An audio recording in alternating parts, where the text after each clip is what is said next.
যেন শতাব্দীর অন্ধকার। কিংকর্তব্য বিমূঢ় হয়ে সুতবা অনেকক্ষণ বসে রইল। তার মনে হলো যে ঘরের মধ্যে কেউ বোধহয় ঢুকেছে, হয়তো ভূত নয়তো অন্য কেউ। কিন্তু ভূত প্রেতাত্মাকে সুতবা একদম বিশ্বাস করে না। ছোটোবেলা থেকেই সে ডান পিঠে। আপনারা শুনছেন পৃথ্বীরাজ সেনের ভৌতিক গল্প 3 নম্বর চাঁদনেলে সেই অবিভক্ত বাড়ি। শুরু করছি গল্পটি।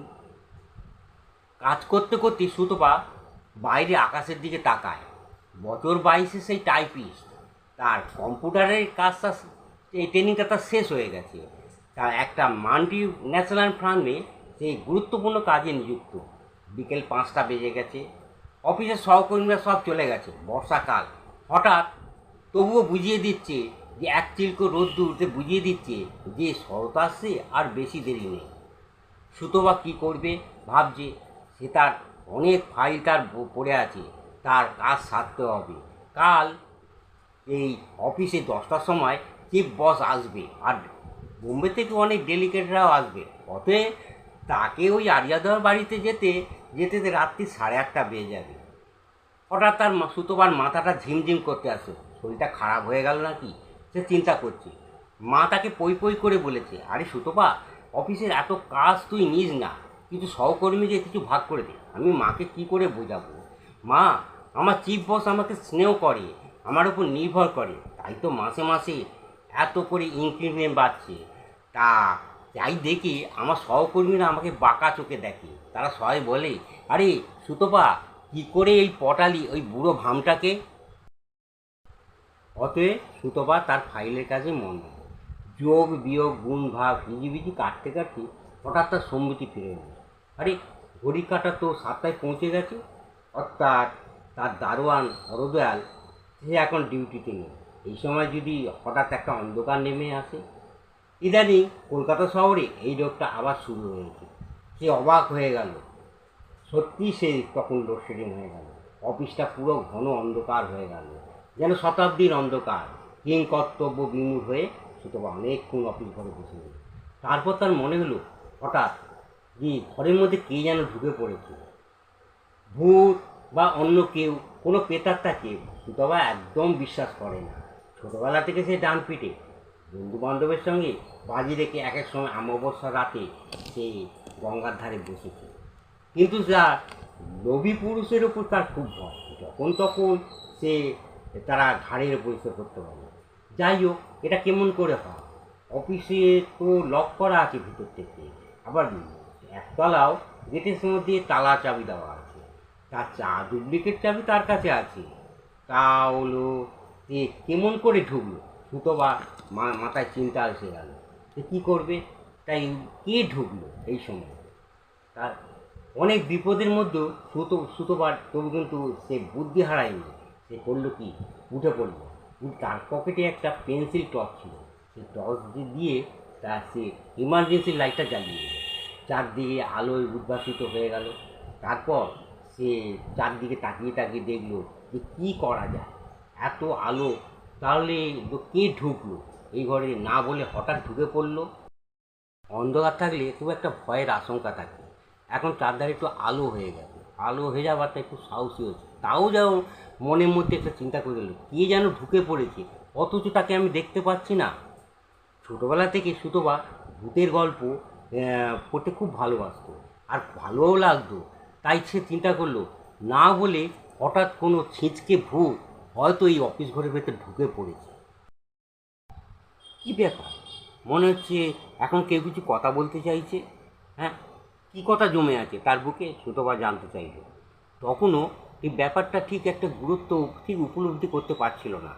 একবার মনে হলো দরজাটা খুলে সে বাইরে চলে যাবে। তখনও 7টা 45। তা সে অনেকক্ষণ অফিসে কাটিয়েছে। টিফিনে বিশেষ কিছু খাওয়া হয়নি, শুধু চা বিস্কুট ছাড়া।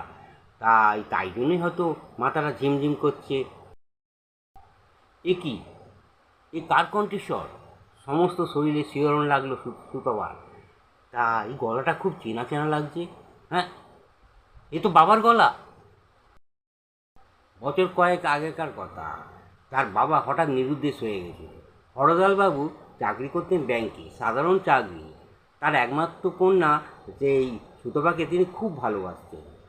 অফিসের কোনো একটা হিসেবের গরমিল হয়েছিল, সেই নিয়ে অফিসের ঊর্ধ্বতর কর্তৃপক্ষের সঙ্গে মতান্তর হয়। বছর ছয়েকের আগেকার কথা, তার স্পষ্ট মনে আছে। তখন সুতপা সবে স্কুল পাস করেছে। পাস করে তার কলেজে ভর্তি হবে বলে ফর্ম নিয়ে এসছে। ঠিক সেই সময় সেই সেই আগস্টের এইরকমই একটা সন্ধ্যের সময় হঠাৎ একটা দুঃসংবাদ বয়ে নিয়ে এলো। হরদল বাবুকে নাকি কে নৃশংসভাবে খুন করে তার মাথা থেকে বডিটাকে আলাদা করে দিয়েছে। পাতিকুর রেল স্টেশনের সামনে তার মৃতদেহ পড়ে আছে। হঠাৎ তাদের সুখের সংসারে আগুন লেগে গেল। সুতপা হাউমাউ করে কাঁদতে শুরু করে দিল। তারপর এক হাতে তাকে সব করতে হয়েছে। সে মর্গে যাওয়া, বাবার শরীরে কাটাছেঁড়া করা, রিপোর্ট আনা, আরও শ্মশানে গিয়ে তার মুখে আগুন দেওয়া। অদ্ভুত একটা শোকাচ্ছন্নের মধ্যে তার কয়েকটা দিন বেশ কেটে গেছিলো। তারপর তার সমস্ত শোক আস্তে আস্তে ফিকে হয়ে গেছিলো।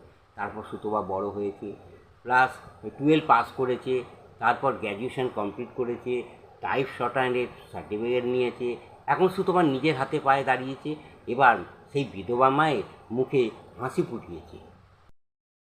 কিন্তু কেন বাবা আবার ফিরে এলো? সুতপার মনে হলো ওই আত্মা কিছু একটা বলতে চাইছে। সে উৎকীর্ণ হয়ে রইল। তার হাত কাঁপছে, পা কাঁপছে। মহাযুগের ওপার থেকে যেন ভেসে আসছে এক অশ্রুত কাহিনী। বলে উঠছে, সুতপা মা, আমাকে চিনতে পারছিস? আমাকে ভয় করিস না। তোর ওই আজকের তারিখটা তোর মনে আছে? আগে 8ই আগস্ট। দেখ, এখন ঘড়িতে 8টা বেজে 1 মিনিট। ঠিক এই সময় আমাকে নৃশংসভাবে হত্যা করা হয়েছিল। কেন জানিস? অফিসের কিছু হিসেবে গরমিল আমি ধরে ফেলেছিলাম। আর সেই কথাটা আমার অফিসে বড় কর্তাদের কানে পৌঁছে গিয়েছিল। কোঅপারেটিভ ব্যাংক তো, অনেক টাকা নয় ছয় করা হয়। অনেক একটা পাপ চক্র এই ব্যাংকের মধ্যে চলছিল। আমার জানিস, তুই শুনলে অবাক হবি, আমার মুখ বন্ধ করতে চেয়েছিল 1 লাখ টাকা দিয়ে। তুই তো জানিস আমি তো খুব একটা বড় চাকরি করি না, আর আমি বিবেকের কাছে সব সময় মাথা নত করি, জানিস তো। 1 লাখ টাকার জন্য আমি এতগুলো মানুষের ক্ষতি করব? আর যেসব গ্রাহকেরা আমাদের ব্যাংকে টাকা রেখেছে, যাদের কোনো উত্তরাধিকারী নেই, তাদের টাকাগুলো আত্মসাৎ করা হচ্ছে। ডিরেক্টররা তারা আলিপুরে জমি কিনেছে, ফ্ল্যাট কিনেছে, আবার তারা ছুটিতে সুইজারল্যান্ড বেড়াতে যাচ্ছে। হ্যাঁ, এই ঘোরতর অন্যায়। আমি এর অবিচার আমি করতে দেবো না। একবার যখন পাপ চক্রের আমি সন্ধান পেয়েছি, আমি এর শেষ দেখে ছাড়ব। তাই দরকার পড়লে আমি পুলিশ কমিশনারের হাতে সমস্ত তথ্য তুলে ধরব। আর আশা করি উনি নিশ্চয়ই আমাকে শান্তি দেবে এই লোভী পাপ চক্রদের হাত থেকে। আমি বুঝতে পারিনি আমার বোর্ড অফ ডিরেক্টর এমন একটা ষড়যন্ত্রের জাল বুনেছিল। তারা বলছিল, আপনাকে কিন্তু আর সময় দেওয়া হবে না দয়ালবাবু।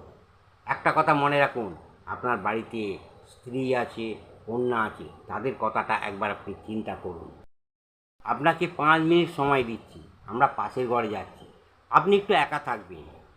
আমাদের কথায় যদি আপনি রাজি হন, তাহলে এই ব্যাগটা আপনার হাতে তুলে দেবো। এতে কিন্তু জানেন 1 লক্ষ টাকা আছে। আর 1 লক্ষ টাকার মূল্য নিশ্চয়ই জানেন, আজকালকার দিনে কম নয়। আর যদি আপনি আমাদের কথায় রাজি না হন। কথা বলতে বলতে থেমে গেছিল চিফ ডিরেক্টর মিস্টার দাশগুপ্ত। আমাকে কঠিন চোখে দেখছিল। আমি কিন্তু বুঝতে পেরেছিলাম, কথা যদি তাদের না শুনি আমার যে কী পরিণতি হবে আমি কিছু আন্দাজ করেছিলাম। ওরা সবাই ঘর ছেড়ে চলে গেল। আমি একলা বসেছিলাম। 5 মিনিট আমি মনের সঙ্গে খুব লড়াই করলাম। তবে 2-1বার লোভ এসে আমার মনে উঁকি মারেনি, কথা আমি স্বীকার না করলেও সত্যের অপলাভ হবে। তাই আজকে আমি এসেছি তোর কাছে সব কথা খুলে বলতে। অনেক পথ পার হয়ে গেল, 5 মিনিট কেটে গেল। 5টা উৎসুক মুখ আমার দিকে তাকিয়ে আছে। তাদের চোখে একটাই জিজ্ঞাসা। তারা ভাবলো যে আমি বোধহয় সিদ্ধান্ত পাল্টে ফেলেছি। তারা ভাবলো যে আমি মনে হয় 1 লাখ টাকার থেকে আর একটু বেশি চাইছি, তাই আরেকটু টাকার অঙ্কটা বাড়াবে বলে যে এই বোর্ড অফ ডিরেক্টরের সদস্যরা কিছু ইঙ্গিত দিল। কিন্তু আমি মাথা নেড়ে বললাম, না মিস্টার দাশগুপ্ত, আমাকে ক্ষমা করবেন, আমি কিছুতেই নিজেকে বিক্রি করতে পারবো না। 1 লাখ কেন, 10 লাখ টাকা দিলেও না। তিনি শেষবারের মতো জানতে চেয়েছিলেন, আচ্ছা হরদয়ালবাবু, আপনি ভালো লোক বলেই আমি আপনাকে বলছি, এটাই কি আপনার শেষ সিদ্ধান্ত? আমি কঠিন চোখে জবাব দিলাম, হ্যাঁ। আপনারা শত চেষ্টা করেও আমার পথ থেকে আপনারা আমাকে সরাতে পারবেন না। তারপর ওরা চলে গেল। আমি ফিরতি পথের প্রতীক হয়ে বাড়ি ফেরার জন্য যাত্রা করলাম। তারপর ওরা শ্যামবাজার মোড় থেকে আমাকে যে কিভাবে নিয়ে গেল সে এক অন্য ইতিহাস। আমি বাড়ি ফিরবো বলে বাস স্ট্যান্ডে দাঁড়িয়ে আছি, আর তখন কিন্তু টিপ টিপ করে বৃষ্টি হচ্ছে। বর্ষা মনে হয় আর শেষ হবে না। কখন বাড়ি ফিরবো, আমি যাব সেই জন্য চিন্তা করছি যে বাড়ি ফিরে তোর সঙ্গে দেখা করব, তোর মায়ের হাতে এক কাপ চা খাবো, এই সব চিন্তা করছি। হঠাৎ দেখি 4টে মূর্তি মুখে কাপড় পরা আমার সামনে এসে দাঁড়ালো। আমাকে তুলে নিয়ে একটা ট্যাক্সির মধ্যে বসিয়ে দিল। আমার মুখে একটা কাপড়, মোটা কাপড় জড়িয়ে দিল। তারপর সেই ট্যাক্সিটি ছুটতে শুরু করলো। তো কোথায় যাচ্ছে আমি কিছুই জানি না, আমি বুঝতে পারছি না। অনেকক্ষণ ট্যাক্সিটা চলে যাবার পর দেখলাম একটা পাতিপুর রেলওয়ে স্টেশনের সাইডিংয়ের ওপর নিয়ে গিয়ে আমাকে ফেলে দিল। তারপর ওরা আমার ওপর চর, কিল, লাঠি, কত কি আঘাত করতে শুরু করলো। আমার সারা শরীর যন্ত্রণায় ছটফট করতে শুরু করলাম। আমার ঝরঝর করে আমার মুখ দিয়ে রক্ত পড়তে শুরু করে দিয়ে একজন আবার বুট পরে আমার মুখের মধ্যে লাথি মারতে আরম্ভ করলো। তারপরে আমার গায়ে চপারের আঘাত পর দিয়ে যাচ্ছে। কিছুক্ষণের মধ্যে আমি হয়ে গেলাম একটা লাশ। একজন আবার অতি উল্লাসে আমার ধর থেকে মুন্ডুটাকে পুরো আলাদা করে দিল। কথাগুলো কেমন যেন জড়িয়ে যাচ্ছিল। সুতপা এখন আর ভয় করছে না। সুতপা জানতো কোনো একটা ষড়যন্ত্রের শিকার হয়ে বাবাকে আজ পৃথিবী থেকে চলে যেতে হয়েছে। আজ এই প্রথম সে সব কিছু জানতে পারল, কিন্তু কি করবে বেচারি। তারপর সুতপা উঠে দাঁড়ালো, শান্ত কণ্ঠে বলল, বাবা তোমার খুব লেগেছিল? তারপর সেই কণ্ঠস্বর আবার মুখর হয়ে উঠল। সে বলল, হ্যাঁ সুতপা, তোর কাছে আমি স্বীকার করছি, সত্যি খুব কষ্ট, খুব যন্ত্রণা পেয়েছি। এই পৃথিবীতে আর কাউকে যেন এত যন্ত্রণা ভোগ করতে হয় রে। তারপর সেই অসুরী আত্মা বলল, মা কেমন আছে, তুই কেমন আছিস? তোর বিয়ের জন্য কোনো সম্বন্ধ দেখা হচ্ছে না, তুই এইভাবে কতদিন কাজ করবি? সুতোবার চোখে জল এলো। আহা, কতদিন কেউ তার মাথার চুলে হাত দেয়নি, কেউ পকেটে হাত দিয়ে একটা লজেন্স এনে তার ছোট্ট হাতে তুলে দেয়নি। তারপর কেউ এসে বলেনি, সুতপা ম্যাট্রিন শোতে যাবি নাকি, সিনেমা দেখতে 2টো টিকিট আছে, সোনার কেল্লা। এইবার হরদয়ালের আত্মার বিদায় নেওয়ার সময় হয়েছে। ঘরের মধ্যে ঢুকে গেছে ঠান্ডা বাতাস। সুতপা তাকিয়ে আছে। সে বুঝতে পেরেছে আর কোনো দিন বাবা হরদয়াল এলে তার সাথে আর কথা হবে না। দুজনের মধ্যে রচিত হয়েছে দুস্তর ব্যবধান, আর সেই ব্যবধান ক্রমশ বাড়তেই থাকবে। চলে গেল হরদয়ালের আত্মা। আর কি অবাক কাণ্ড, ঠিক সেই সময় আলো চলে এলো। হ্যালোজেনের লাইটে সমস্ত চারধারে পরিষ্কার হয়ে গেল। আর হাতে বেঁধে রাখা ঘড়িতে সুতপা তার দিকে তাকিয়ে দেখল 8:43। 3 নম্বর চার্জ লেনে এক সময় এই অসুরী আত্মা নিয়ে অনুষ্ঠান হতো, তাই কেউ কেউ মনে করেন তারই প্রভাবে এখানে ওখানে অসুরী আত্মা এসে উপস্থিত হয়। এটাই হচ্ছে তাদের নিরাপদ অবতরণ স্তর। তাদের মধ্যে কেউ এরকম হরদয়ালের মতো কেউ খুন হয়েছে, কেউ আবার সিঁড়ি দিয়ে পড়ে মারা গেছে, কেউ আবার স্বামীর অত্যাচারে গায়ে কেরোসিন ঢেলে আত্মহত্যা করেছে। সেই বাড়িটা এখনও ওই রকমই আছে। ধূপচুঘরে একটি অফিস, দেনা পাওনার হিসেব নিকেশ, সিলিং, পাউন্ড, আমদানি রপ্তানি, আর বহমান জীবনের মধ্যে মাঝে মাঝে এরম ছন্দপতন ঘটে। ঝুপ করে যখন আলো নেভে যায় তখন লোডশেডিংয়ের ভূত ওই ঘাড়ে চেপে পড়ে, আর হরদয়াল অথবা ওই মন্দাকিনী তখন খুব মুখর হয়ে ওঠে। আপনারা এতক্ষণে শুনছিলেন পৃথ্বীরাজ সেনের 3 নম্বর চার্জ নিলে সেই অভিশপ্ত বাড়ি। আমার এই গল্পটি শেষ হলো। এই গল্পটি যদি ভালো লেগে থাকেন সাবস্ক্রাইব আর ফলো অবশ্যই করে দেবেন।